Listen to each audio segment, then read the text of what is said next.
මාරකට ගහමුද කියලා. මාරකට ගහන්න. නෑ නෑ මං ආනේ ඔහෙ කොහෙද යන්නේ?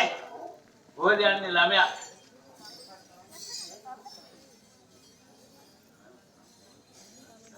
එහෙම නෙවෙයි. ඔව්. මේ ළමයා නම මොකද්ද? ඔව්. මරුනේ. හතරම කුඹන් කලවල ඉන්නවා. ඔව් මේ නම මොකද නෑ? හතර දුරාවේ 18 ජාතක අතරම කොපන් කලවල ඉන්නවා. ඔන්න දරුවගෙන හතර දුරාවේ 18 ජාතක අතරම කොපන් කලවල ඉන්නවා. නෑ නෑ අන්නේම නෑ. මිය වාසක මෙයත් අහුවෙලා. එයා කොහොමද? සරත් මාත්‍යත් අහුවෙලා. ඒකනේ. එහෙම නෙවෙයි. ඔයාගේ දක්ෂකම් දිනන මොනවද? මොනවද? මණ්ඩි. රාමණ්ඩි දන්නේ. රාමණ්ඩි දන්නේ. ඔව්.